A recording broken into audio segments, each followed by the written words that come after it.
من الصبح للعصر في أي مكان تمشي فيه في مصر تقدر تشوف وتسمع جدو خالد.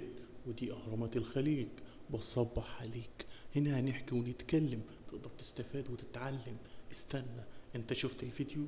سمعت؟ أكيد ضحكت، علقت، اتنمرت، اتريقت، وإن كان الغلط مقصود ومتعمد اوعى تعملها تاني يا ابني، لا جدو خالد يقرصك من ودنك. حابب أسألك، انت ليه ضحكت؟ ها؟ تقدر تقولي؟ انا هجاوب مكانك. ممكن يكون ردك الاول انا لو مدرس او اب او مديرك ليا سلطة عليك، اللي بقوله بتسمعه، الظروف المحيطة هي اللي خلتني في المكان ده. الرد التاني ممكن يكون لاني الاكبر سنا، تفكر اني اكتر خبرة او اذكى منك. احب اقولك انتي وهو، انا انسان زي زيك، بغلط وبتعلم ولسه هتعلم. مهم جدا تعرف انك غلطت وتعرف فين وامتى بالظبط غلطت.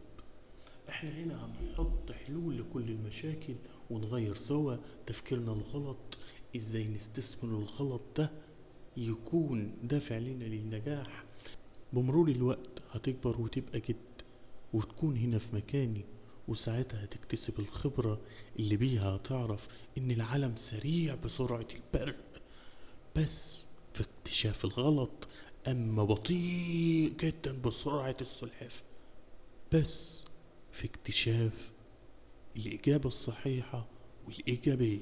هتواجه الانتقاد في جميع مراحل حياتك، ده لأنك ممكن تكون من الناس اللي حالفهم الحظ بما يكفي للنجاح وبقوا مشهورين. وأكيد كل ما بتنشهر أكتر أو بتكبر النقد ليك بيكبر أكتر وأكتر. الحاجة الوحيدة اللي بيحبها معظم الناس في الحياة وأكتر من حياتهم هي إنهم يصوروا غلط الغير ويبروزوه ويكبروه، وده نابع من حقد وغيرة، لأنك يا ابني ببساطة ممكن تكون حققت أكتر منه في نفس مجالك وهو مش قادر يساويك أو يجاريك في نفس المجال.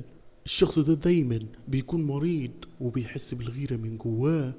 الخلاصة يا حبيبي اللي عاوز انقلها لك، شفت واحد ارتكب غلط قدامك، عرفه بطريقة لطيفة، ما تكونش دايما جارح وقاسي عليه. الحاجة التانية اللي احب افكرك بيها، لو انت اللي وقعت في موقف السخرية، افتكر دايما الخير من جواك، افتكر الفطرة الطيبة، صفتك العظيمة، افتكر التسامح، افتكر المحبة. انت جدير وقادر على التغيير من جواك. الحاجة التالتة والاخيرة، خليك فاكر ان النقد ممكن تتجنبه بسهولة جدا لو التزمت الصمت. غمض عينيك لمدة ثانية، هتلاقي ان الوقت عدى عليك والموقف انتهى. وده ليه؟ لانك كل الكلام اللي كنت عاوز تقوله وقت الغضب كتمته جواك ومحدش عرف فيه. وفي النهاية يا حبيبي، عاوزك تحلم على قد أحلامك هتتسع الأرض قدامك.